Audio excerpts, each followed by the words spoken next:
எடுத்து செல்ல உதவிகரமாக இருக்கும் ஊடக நண்பர்களையும் பத்திரிகை நண்பர்களையும் கிராமத்தின் சார்பாக வரவேற்கின்றோம். எங்களுக்கு 24 நேரமும் பாதுகாப்பு அளித்து பாதுகாப்பாக வலம் வந்து கொண்டிருக்கும் தமிழ்நாடு காவல்துறை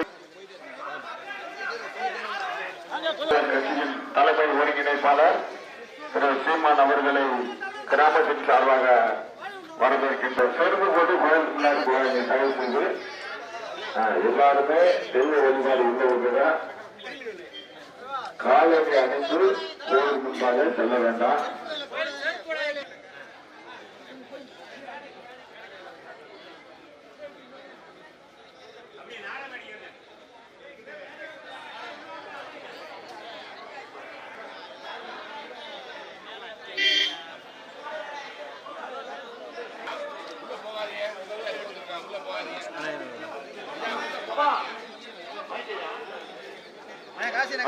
அரிட்டாப்பட்டி எம் தாய் தமிழ் உறவுகளுக்கு வணக்கம்.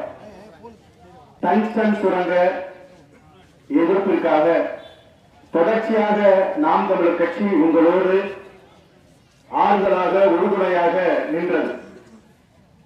அந்த அடிப்படையில் அண்ணன் செந்தமிழர் சீமான் உங்களை சந்தித்து உங்களுடைய போராட்டத்திற்கு இந்த மண்ணை காக்க அன்னை மண்ணை மீட்க உங்களிடத்திலே உங்கள் போராட்டத்திற்கு ஆதரவு தெரிவித்து என்னாலும் நாம் தமிழரும் அண்ணன் சீமானும் உங்களோடு இருப்பார்கள் என்பதை காட்டுவதற்கு நாம் தமிழர் சொந்தங்களும் உங்கள் மண்ணிற்கு வந்திருக்கிறோம். இப்பொழுது அண்ணன் டங்ஸ்டன் சுரங்க எதிர்ப்புக்கு ஆதரவு தெரிவித்து உங்களிடத்திலே எழுச்சியுரையாற்றுவார். எங்களின் உயிரோடும் உணர்வோடும் கலந்து வாழுகின்ற அருமை சொந்தங்கள் அனைவருக்கும் வணக்கம்.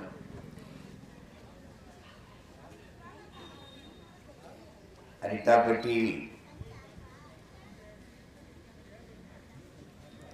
டங்ஸ்டன் சுரங்கம் அமைத்து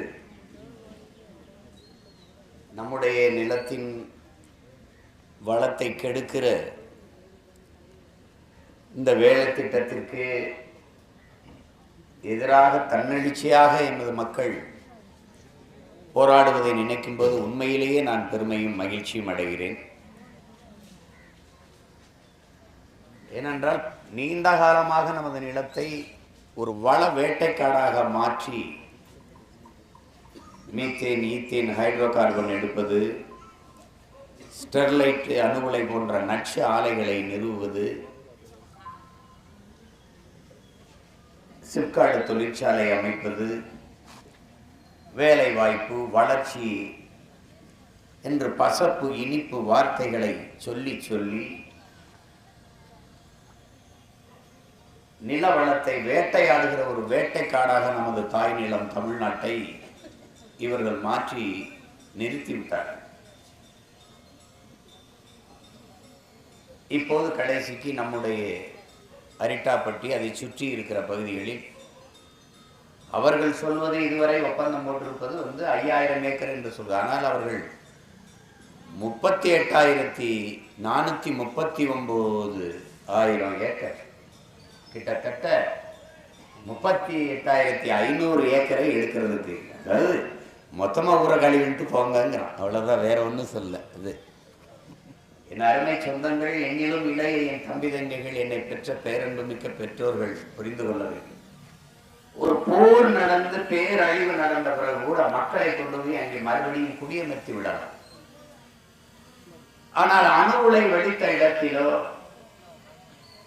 அல்லது மீத்தேன், ஈத்தேன், ஹைட்ரோ கார்பன் எடுத்த இடத்திலோ அல்லது நிலக்கரியை தோண்டி எடுத்த இடத்திலோ இதுபோல டங்ஸ்டன் இந்த சுரங்கங்கள் அமைத்து அதை வெட்டி எடுத்த இடங்களிலே மக்கள் மறுபடியே வாழ்வது என்பது வாய்ப்பே கிடையாது. அப்போ சொந்த நாட்டுக்குள்ளே நாம் நிலங்களை இழந்து நம் வாழ்விடத்தை விட்டு வெளியேறி அகதிகளாக, நாடற்றவர்களாக, நிலமற்றவர்களாக இடம்பெயர வேண்டிய நிர்பந்தம் உருவாகிறது. சொந்த நாட்டுக்குள்ளே அகதியாக. ஈழ தாயகத்தில் இலங்கையில் சிங்களர்கள் நம்மளை அடித்து விரட்டினார்கள், நம் வாழ்விடங்களை ஆக்கிரமித்தார்கள், நம்மளை நிலமற்றவர்களாக, நாடற்றவர்களாக விரட்டினார்கள். நம் அகதியாக சென்றோம். அதேதான் இங்கே நடக்கும். நாங்கள் அடித்து விரட்டினால் இங்கே ஆக்கிரமிச்சு விரட்டுவார்கள். மண்ணின் வளங்கள் மக்களுக்கானது, ஆனால் அப்படி இருக்க தனிப்பட்ட பிற முதலாளிகளுக்கானதாக இங்கே மாற்றி நிறுவியிருக்கிறார்கள். ஒரு முதலாளியின் வளர்ச்சியை, ஒரு நாட்டின் வளர்ச்சி, நாட்டு மக்களின் வளர்ச்சி என்று கட்டமைப்பதை, என்று கற்பிப்பதை எப்படி ஏற்பது? ஏற்கனவே ஸ்டெர்லைட் அதே முதலாளி தான் அணியாளர், அவருடைய வேதாந்தா நிறுவனம் தான். நேரடியாக வேதாந்தா என்றால் தமிழர்கள் ஏற்கனவே ஸ்டெர்லைட் அது வந்துருச்சு. நாம் விழிப்பும் உறங்கி கிடக்கும் போது நட்டுட்டான். நான் நீத்தேன் எடுக்கும் போது அந்த போராட்டத்துக்கு நான் போய் போராடினேன். மக்கள் இது மாதிரி கிளர்ச்சி செய்து போராடும் போது எப்போது ஆபத்து என்று தெரிகிறது? நிலங்களில் திடீர் என்று தீப்பற்றி எரிகிற போது தெரிகிறது என்னென்றால் அது நீத்தேன் எடுக்க அனுமதிச்சதுதான். நான் போய் போராடும் போது பலாயிரக்கணக்கில் காவலர்களை குவிச்சு வச்சிருந்தார்கள். என்னை அப்படியே தனியாக தள்ளி கொண்டு போய் ஒரு அதிகாரி கூட்டிட்டு போய் வாங்க என்று கூட்டிட்டு போய் அந்த கிணறு நீத்தேன் எடுக்கிற கிணத்துக்கு அருகில் நீட்டி வச்சு பேசினார். சீமான், 17 ஆண்டுகளாக எடுக்கிறோம், நீங்கள் இப்போது வந்து போராடுகிறீர்களே என்று எனக்கு தூக்கி வாரிப்பட்டது. என்ன 17 ஆண்டுகள்? ஆமா, இந்த நிலத்தை கையகப்படுத்தும் போது, இந்த கிணறு தோண்ட நாங்கள் கேட்கிற போது உங்கள் மக்கள் தான் எங்க வயல்ல எடுங்கள், எங்க வயல்ல வந்து எடுங்கள் என்று சொன்னார்கள். அப்போது நீங்க என்ன சொன்னீர்கள் என்று கேட்டேன். நாங்கள் மண்ணெண்ணெய் எடுக்க போகிறோம் என்று சொன்னோம். மண்ணெண்ணெய் தானே எடுக்கிற சீமை தண்ணி நினைச்சு என் மக்கள் விட்டுட்டான். கடைசிதான் தீப்பிடிச்சு எரியும் போதான் தெரிஞ்சு, ஆகா இது பேராபத்து அப்படின்னு. விளையிற நிலத்துல திடீர்னு தீப்பிடிக்கும். அந்த மீட்டை எடுத்துட்டு போற குழாய் உடச்சுக்கிட்டு எரியும். வீட்டுல வந்து சமைக்கும் போது தண்ணி எடுத்து பிடிச்சா மஞ்சளா இருக்கும். வெள்ளையா சோறு இருக்க வேண்டியது மஞ்சள், அப்படியே மஞ்சள் பூத்து மஞ்சள் சோறு மாதிரி இருக்கும். அதை பார்க்கும் போதுதான் நம்ம மக்களுக்கு தெரியுதா, ஆகா பேராபத்தானது அப்படின்னு. நிலத்தின் நீர்த்தன்மை மாறி நீர் நஞ்சாயிருந்தது, இனி இது வாழ்வதற்கான இடமாக இல்லை என்று அன்னைக்குதான் என் மக்கள் எச்சரித்து வெளியில வந்து போராட தொடங்கினான். இதேதான் கீழ் எரிவாயு குழாய் ஒவ்வொரு நிலத்திலும், இங்கே நம்ம அரிட்டாப்பட்டியில மட்டும் இல்ல, நாடெங்கிலும். இது ஏன் இந்த மகன் உறுதியா சொல்ற, நாடெங்கிலும் நடந்த எல்லா போராட்டங்களிலும் நின்று போராடிய ஒரே மகன் நான் என்கிற அந்த உரிமையில் அந்த சொல்றேன். நான் ஒருத்தன் தான் இருக்கேன். அங்க சைமாவா கடலூர்ல போடுறான், அங்க சிப்காடுக்கு நிலம் பறிக்கிறாங்க விவசாயி. முதல்ல சீமான கூப்பிடு, ஏன்னா எனக்கு தான் தெரியும் இது என் தாயின் மடி, நான் பிறந்து வளர்ந்த என் நிலம். என் நிலத்தை இழந்தால் நான் பலத்தை இழப்பேன், பலத்தை இழந்தால் இனத்தை இழப்பேன், நான் அடிமையாவேன், என் வாழ்விடத்தை நான் இழக்க முடியாது என்று. ஏனென்றால் இந்த நிலத்தில் ஒரு மண்ணில் ஒரு விடி மண்ணை எவனுக்கும் விட்டுத்தர முடியாது என்பதற்காகவே தான் என்னுடைய பாட்டன்கள் தீரன், சின்னமலை, பூடித்தேவன், மருதுபாண்டியர், எங்கள் பாட்டியார் வேலுநாச்சியார், ஆலகமுத்துக்கோன், சுந்தரலிங்கம், வெள்ளையத்தேவன் எல்லாரும் போராடி தூக்கிலே தொங்கினான், வீரச்சாவை தழுவினான்.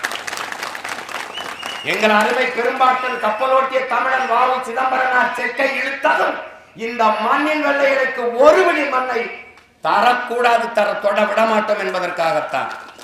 என் அருமை சொந்தங்களே, அன்று வெள்ளைக்காரர்களுக்கு ஒருபடி மண்ணை குடக்கு கூடாது என்று போராடிய அந்த மான மறவர்களின் பேரனும் பேத்திகளும் இந்த கொள்ளைக்காரர்களை அதே நிலத்தில் ஒருபடி மண்ணை தொடவிடக்கூடாது என்ற உறுதியோடு நின்று நாம் போராட வேண்டும். இது என் நிலம், என் மண், என் உரிமை. அந்த கொம்பன் வந்து எங்களை தாண்டி இந்த கட்சி, இந்த ஆட்சிகள், இந்த அதிகாரங்களை நம்பி உங்கள் மகன் இல்லை. நான் சொன்னதான், என்னையை தாண்டித்தான் என் தாய் நிலத்தில் ஒருவரை மண்ணை தொடர்ந்து.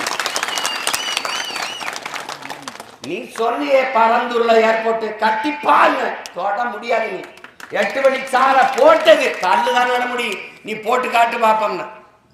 நீ சிப்காடுக்கு 2000 ஏக்கர் எடுத்து காட்டு பார்ப்போம். நடக்காது. நீங்கள் அச்சத்தை கைவிடுங்கள். உங்கள் பிள்ளைகள், நாங்கள் கட்சி ஆரம்பிச்சிருக்கிறது போராட வந்ததுக்கு என்னன்னா, சீமான வந்து கோயிலுக்கு நேர்ந்து விட்ட, ஐயனார் கோயில் கற்பனை சாமிக்கு நேர்ந்து விட்ட கோயில் காலம் மாதிரி நேர்ந்து விட்டுதான்.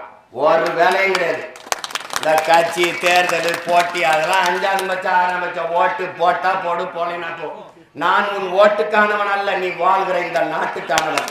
என்னை தாண்டிதான் இந்த நாட்டில் அரிட்டாப்பட்டியில வந்து வேதாந்தா இல்ல, அணில அகர்வால அப்பன் தாத்த வந்தாலும் என் நிலத்துல ஒரு கல்ல கூட இருக்க முடியாது. அது ஒரு காலம். நாங்க கண் முழிச்சு சின்ன பிள்ளைல கால்ட்ட விட்டு பள்ளிக்கடம் போற காலங்களில் வித்து விட்டா நிறைய இடத்த. எங்களுக்கு தெரியல ஸ்டெர்லைட்டை நட்டுட்டானி. இவங்க 2 பேருக்கு தெரியாம ஊண்டிட்டானா அணுவுலைய. இவனுக்கு தெரியாம மீத்தேன் ஈத்தன் என் தாயின் ஈரக்கொலையா இருக்கிற மீத்தேன் ஈத்தேன் இதை எடுத்தா எரிகாற்று சிலிண்டர் இல்லாம எப்படி சமைக்கிறதுன்னு பூமியின் ஈரக்கொலை எடுத்துட்டா. அப்புறம் என்னை கேட்டான் ஒருத்தர் ஒரு பத்திரிக்கையாளர் கேட்டார், இதெல்லாம் எடுக்காம எப்படிங்க சமைக்கிறது, இதெல்லாம் எடுத்துட்டா எதைங்க சமைக்கிறதுன்னு கேட்டா அவர்கிட்ட பதில் இல்லை. வயிறு பசியோட வயிற்ற போட்டுட்டு இதை எரிக்கிற காத்து டங்ஸ்டனு தாமிரம் அந்த ஸ்டெர்லைட்ல கேட்டா ஸ்டெர்லைட்டு அது இல்லாம தாமிர ஆலைக்கு தாமிர கம்பிக்கு என்ன பண்ணுவீங்க? குடிக்கிறதுக்கு தண்ணி இல்லை, தாகத்திற்கு தண்ணி இல்லை என்பதை பற்றி யோசிக்காமல் தாமிரத்தை பற்றி யோசிக்கிறவர்கள் இவர்கள். ஒரு முதலாளியின் வளர்ச்சியை ஒட்டுமொத்த நாட்டின் வளர்ச்சி என்று கட்டமைப்பார்கள். அப்படிதான் பண்ணாங்க. இதை தோண்டி எடுத்தா ஒண்ணு கிடையாது. 7க்கு மேற்பட்ட பாறை மலைகள், 72 ஏரி குளங்கள், 200க்கு மேற்பட்ட நீரூற்றுகள், வரலாற்று பெரும்பெரும் கல்வெட்டுகள், சமண கோயில்கள், பல்லுயிர் பெருக்கம், பல அரிய பறவைகள் பூச்சிகள் எல்லாம் நிறைந்து வாழக்கூடிய ஒரு பூமியின் சொர்க்கமாக இருக்கிற என் தாய் நிலம் அரிட்டாப்பட்டி, அதை சுற்றி இருக்கிற மீனாட்சிபுரம் கிராமம். இவர்களே கொடுத்திருக்கிறார்கள் 2022 மீனாட்சிபுரமும் அரிட்டாப்பட்டியும் சுற்றுச்சூழலுக்கு பாதிப்பு ஏற்படுத்துகிற பகுதியாக இருக்கிறது என்று. அப்புறம் திருப்பி அதுல நீ அரிட்டாப்பட்டி எழுதுன்னு அவன் சுரங்கத்தை வெட்டிட்டு போயிட்டே இருப்பான். என் அருமை பெற்றோர்களே, என்னிலும் இல்லை என் தம்பி தங்கையிலும் சொல்ற உங்கள் மகன் நான் கண்ணார பார்த்தேன். டால்மியாவுக்கு சிமெண்ட் எடுத்து கொடுக்குறேன்ட்டு தொழிற்சாலை சேலத்துல யாராவது ஒருவர் போய் நீங்க போய் பார்க்கலாம். பிள்ளைகள் சுற்றுலாத்தலம் கூட உங்களை உள்ள நுழைய விட மாட்டான். மலையடிவாரத்தில் 10,000 ஏக்கரை பறித்து கொடுத்தவர்கள் இவர்கள். இதை போல டால்மியா அந்த முதலாளிக்கு அவன் அங்க இருக்கிற மலைகளில் இருக்கிற அத்தனை களிமங்களையும் வெட்டி எடுத்து விட்டு ஒரு வெறி நாய் வேட்டி சேலையை எப்படி கொதறி தூர போடுமா அப்படி போட்டு போயிட்டே இருந்தான். 10,000 ஏக்கர் பொண்ணு விளைகிற நிலம் மலை அடிவாரத்துல சேலத்துல. அந்த 10,000 ஏக்கர் என்ன பார்க்க போன எண்ணெய் உள்ள நுழைய விடல. இதை போய் ஒரு ஊரா பேசுவான்னு 10,000 ஏக்கரும் இன்னைக்கு சேலத்தின் குப்பை மேடாக மாறி இருக்குது. அப்படி நம்ம நிலத்தையும் மாற்றலாம். ஏற்கனவே இந்த வேதாந்தா என்ன ராஜஸ்தான் ஒரு மாநிலத்தை கொதறி போட்டு நீங்க வந்துட்டாங்க. அவன் எங்க இருக்கான்? லண்டன்ல இருக்கான். என் நிலம் எப்படி போனா அவனுக்கு என்ன? என் காற்று விஷமானா என்ன, என் நீர் நஞ்சானா என்ன, என் உணவு விஷமானா அவனுக்கு என்ன? அவனுக்கு காசு. அதனால நாங்கள் இப்போ நீங்க எல்லாம் வருவீங்கன்னு நினைச்சு நான் போராட வரல. நான் போராட்டம் அறிவிச்ச பிறகுதான் தீர்மானம் நடக்குது. ஏன்னா சீமான் போறான், அங்கே நிப்பான், அவன் சண்டை போடுவான். எனக்கு அனுமதி தரல, காவல்துறை தரல, நீதிமன்றம் தரல. நான் அதை பத்தி கவலையும் படல. ஏன்னா நான் கேட்டது உங்ககிட்ட போராட அனுமதி தான். எனக்கு பாதுகாப்பு இல்லை. ஏன்னா நான் தான் இந்த நாட்டுக்கே பாதுகாப்பு. எனக்கு என்ன பாதுகாப்பு? கற்பனையா சாமி தான் காவலுக்கு செய்வான். கற்பனையா சாமியை பாதுகாக்கிறது 100 ஆள் இருக்கு. அதனால எனக்கு தேவையில்லை. நாங்க தான் போலீஸ்காரர்களுக்கே பாதுகாப்பு. எங்களுக்கு என்ன இருக்கு? ஒன்று கிடையாது. அதனால உங்களை தொந்தரவு பண்ணுவாங்கன்னு தான் நான் உங்களை நம்பி வரல. நாங்க வேற இடத்துல போராடுறதுன்னு முடிவு பண்ணி வந்தோம். ஏன்னா உங்களை அச்சுறுத்துவாங்க, வழக்கு போடுவோம், வீட்டை விட்டு வெளியில போகக்கூடாது, அது ஒரு விட. ஏன்னா நான் 1-2 போராட்டமா பார்த்துருக்கேன். ஏன்னா இதான் வேலை. கட்டிச்சோரை கட்டிக்கிட்டு கருவாடை சுட்டுட்டு கிளம்பிடுவோம். பஞ்சமலைக்கு போற மாதிரி காலையில் எழுந்திரிச்சா இன்னைக்கு எந்த ஊர்லப்பா போராட்டம்? இன்னைக்கு அரிட்டாப்பட்டினே, இன்னைக்கு அரிட்டாப்பட்டி. இதே வேலை தான். ஒவ்வொரு ஊர்லயும் பல பிரச்சனைகள் நமக்கு. ஆனால் என்ன ஆனாலும் சரி, நம் வாழ்விடத்தை பன்னெடுங்காலமாக நீண்டு நிலைத்து வாழ்கிற நம் தாயின் நிலத்தை, பூமியை எதற்காகவும் விட்டு கொடுக்க கூடாது. அப்படி ஒரு அவங்க சொல்ல தெரியல.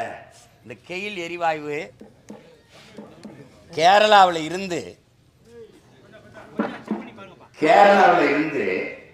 ஒரிசாவுக்கு போகுது. இந்த கெயில் அந்த எரிகாற்று அது எப்படின்னு பாருங்க. கேரளாவிலிருந்து நெடுஞ்சாலை பாதை வெளியே வருது. தமிழ்நாட்டிலிருந்து ஒரிசாவுக்கு அப்படியே பாதை வெளியே போகுது.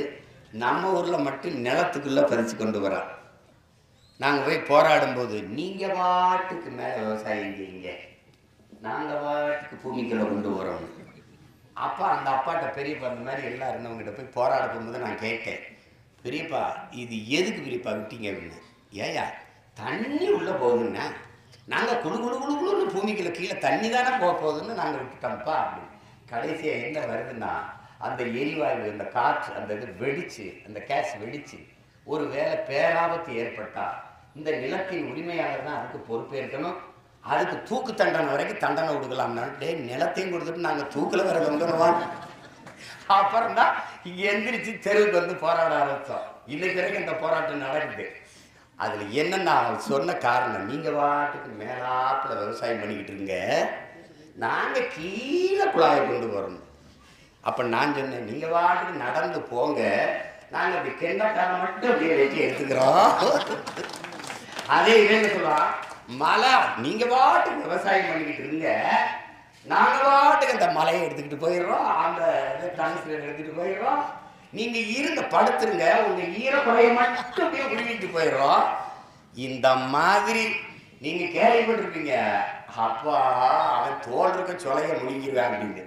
அது இதுதான் மலமுலிங்கி. நாங்கள்லாம் சின்ன பிள்ளையா இருக்கும்போது எங்கள் பாட்டி வந்து கதை சொல்லு, ஒரு ஊரில் பெரிய மலமுலிங்கி மகாதேவன் இருந்தாங்க. நான் ஏதோ பாட்டி கதை விடுது, அது எப்படி மலையை முழுங்கும்னா அது பூதம்ப்பா அப்படின்னு. அன்னைக்கு அது கதைன்னு நினச்சேன். இப்போத்தான் அது உண்மையிலே தெரியுது. பல மலமுலிங்கி மகாதேவங்க பல பிசாசுகள் பூதங்கள் நம்ம கூட வாழ்ந்துக்கிட்டு இருக்காங்க.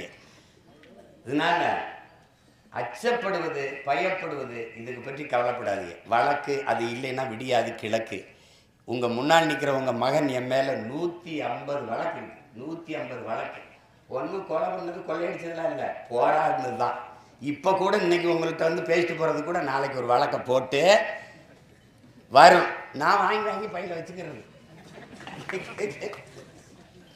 அதிகமாக தமிழ்நாட்டு அரசுக்கு ஆட்டோகிராஃப் போட்ட ஒரு ஆள் நான் தான். பல போலீஸ் ஸ்டேஷன்ல 1 மாதம் கையெழுத்து போடு, ஒரு நாள் பத்தாத, ஒரு ஆட்டோகிராஃப் பத்தாதா, 1 மாதத்துக்கு போடு. அதனால எதுக்கும் பயந்து ஒன்றும் செய்ய முடியாது, புலம்பி நின்று சாதிக்க முடியாது, போராடித்தான். ஒன்றிணைந்த மேலெழுந்த மக்களின் கிளர்ச்சி போராட்டங்களை தாண்டி இந்த பூமியில ஒன்றும் நடந்ததில்லை. அரிட்டாப்பட்டி நம்ம அன்னை நிலம் என்னாலும் சரி பாதுகாக்கிறேன். எந்த கொம்பனாலும் வந்து எடுக்க போறது இல்லை. நீங்க நம்பிக்கையோட இருங்க. நீங்களே விடுசிமான் எடுத்துட்டு போட்டுன்னு சொன்னாலும் நான் விடுறதா இல்லை. அதனால நீங்க எந்த கவலையும் படாமல் நம்பிக்கையோடு இருங்க. நான் முன்னாடியே வர்றது இங்கே. அப்போ நீங்கள் தொடர்ச்சியாக போராடிட்டு இருந்தீங்க, எங்கள் தம்பிகள் தங்கைகள்லாம் உங்களோட பங்கேற்று இருந்தாங்க. சரி ஆரம்பிக்கிட்டு வருவோம். ஏன்னா வெவ்வேறு பிரச்சனைகளில் நாங்கள் போராடிக்கிட்டு இருந்ததுனால அது வர முடியல. இப்போ நீங்கள் எதை பற்றியும் கவலைப்படாமல் நம்பிக்கையோடு இருங்க. உங்கள் பிள்ளைகள் பேரரணாக எப்படி இந்த அரிட்டாப்பட்டியை சுற்றி மலைகள் நின்று பெரும் அரணாக நின்று பாதுகாக்குதோ அப்படி உங்கள் பிள்ளைகள் நம் மண்ணை பாதுகாக்க அரணாக நிற்போம் என்கிற உறுதியை உங்களுக்கு தருகிறேன். இது சத்தியம். ஊர் காவல் தெய்வம் கருப்பண சாமி மேல சத்தியம்.